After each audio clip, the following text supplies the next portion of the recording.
welcome to a new year of news with the Catamount crew. We'll start today's news with Christian Brownbridge and sports. Thanks, Steve. The playoffs are sweeping the NFL playoffs are sweeping the nation. Whether you're Titans, Raiders, Steelers, Eagles, Falcons, Jets, 49ers, or Bucks fans, you're in luck. The Bucks hope to crush the 49ers so they can get a shot at Super Bowl 37. The Eagles also hope to kill the Falcons too. Same with the Titans, the Steelers, the Raiders, the Falcons, the 49ers, and the Jets. Here are the matchups. The Falcons are at the Eagles.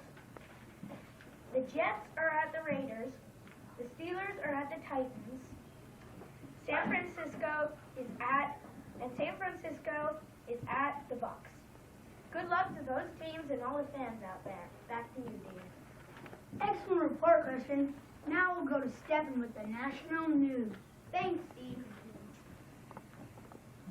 Thousands of Marines, sailors, and soldiers headed for the Persian Gulf region Monday, shipping out from California, Georgia, and Maryland.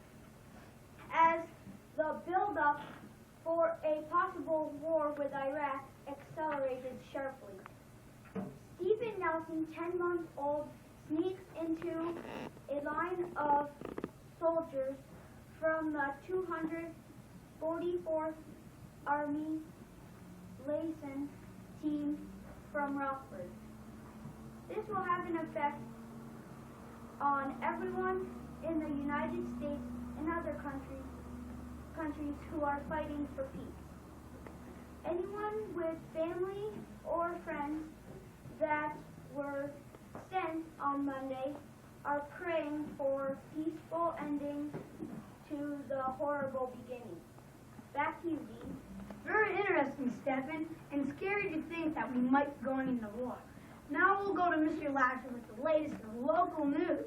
Thank you, Dean. In the local news, the Hinesburg community has been hit with a new crop of snow. Last Saturday, most of the town drew close to and over a foot of snow. Thank you, Dean. Farmers and townspeople alike have quickly gone into harvest mode, packaging large amounts of this chilled goodness to send all over the world. Local experts agree this is 100% real snow. Professor McSnowbanoff, a leading expert in snow, has agreed to give us his assessment of snow. Thank you, Mr. Pauline. Snow is as pure as it's ever been in Vermont. It can be as long as you don't. It can be as pure as long as you don't get any of the yellow snow. Now back to you, Polly. Thank you, Professor McSnowbanoff. You're welcome. And back to you, Dean. Thank you, Mr. Lasher. Now we'll have a short commercial break. And when we return, I'll cover the world news, and Dana will be giving the weather. All around the world, children who have never seen snow now have an opportunity to have colored snow. That's right. Now in blue, red, and yellow colors, Hinesburg Community School store will be shipping them all over the world. Oh, blue snow! Good night, Mike. The red snow represents the red kangaroo. Snow! That was weird. You're probably wondering how we do this amazing coloring. Time for a sneak preview. The blue snow has a berry blitz. Oh yeah. The red snow represents hot chili peppers with a hot spicy taste. And the yellow snow, well, let's just say we have plenty of yellow snow. Man, please. Oh. Pass it over. Yeah. And it tastes good too. Aw. Welcome back to the Catamount News. And now the world's news by me. North Korea behind military. On Tuesday, 100,000 North Koreans rallied in Pyongyang, calling for a better and stronger military. The communists stated that the USA's economic sanctions would become a war. North Korea's broadcasting agency said that sanctions mean a war, and the war knows no mercy. 100,000 North Koreans vowed to exert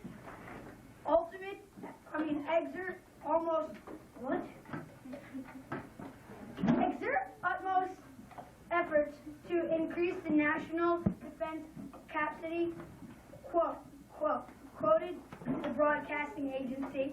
Sorry, my associate has bad handwriting. This has effect on the war versus Iraq. Now it seems that Iraq will have an ally in North Korea. So it will be the world versus North Korea. Now back to me. Thank you, Dean. Now we'll have Dana with the weather. Okay. You look very blue, Dana. Thank you. That new snow, gotta try it. Okay. Is that Mary Blitz? I believe so. In Heinsberg, Vermont, the high is 18 and the low is 3. In Montreal, there's going to be snow, and the high is 8 and the low is 0. In Chicago, Illinois, the high is 35 and the low is 18. In Houston, Texas, the high is 75 and the low is 43. Going down even more south, the high is 72 and the low is 53. That's Orlando. In Phoenix, Arizona, the high is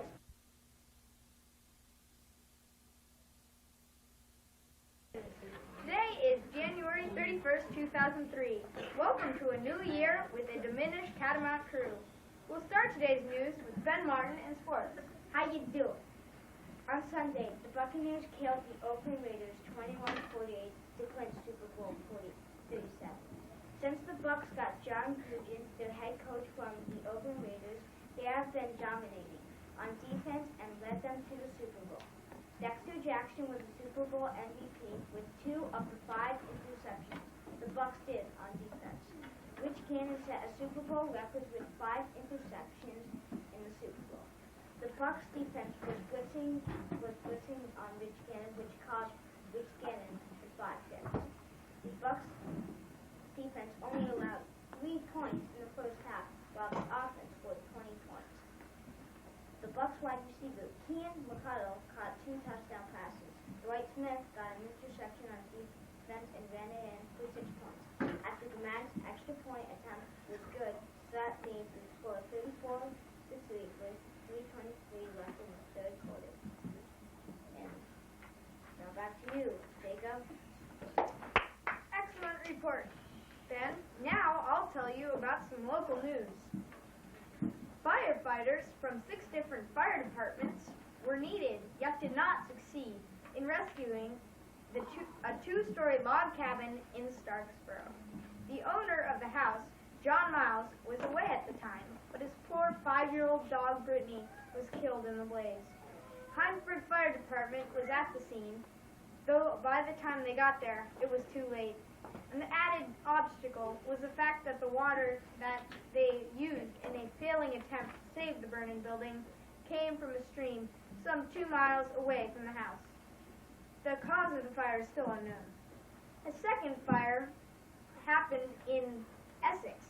An early morning fire started in the living room, and the residents were awakened by the smoke alarm.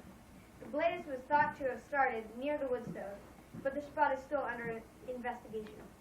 Firefighters who charged into the house were driven out by the intensity of the flames just a second before the second floor collapsed. The firefighters were also hindered by frozen hydrants and others whose use was limited. Frankly, that isn't at all surprising due to our frequent sub-zero temperatures. Now what's the latest in weather? Well, Jacob, it looks like we'll be warming up a little bit this week. 20-degree weather of last weekend. Today, in Burlington, Vermont, In Miami, Florida, the high is 78 and the low is 62. In Atlanta, Georgia, the high is 61 and the low is 39. In Minneapolis, Minnesota, the high is 33 and the low is 20. Really up there. Down in Houston, Texas, the high is 69 and the low is 43. In Denver, Colorado, the high is 64 and the low is 40. In Los Angeles, California, the high is 84 and the low is 56. And in Seattle, Washington, the high is 54 and the low is 42 and a little bit of rain today. Back to you, Jacob. Thank you, Melissa. Now we'll go to Ethan with some national news. Hi, I'll be wrapping up our splendid program with some national news, as Jacob has already informed you. Staff Sergeant Sheridan of MacDill Air Force Base pled guilty during his court-martial of stealing 2 laptops containing sensitive information about the fighting in Afghanistan. He also admitted to taking 2 Palm Pilots and a carrying case. The Air Force Base says no information was compromised and that Sergeant Sheridan took the items for personal use. Boy, that's scary. Tons of precious information could have been lost. Now back to you, Jacob. Thanks, Ethan. Well, that's all for today, folks. See ya.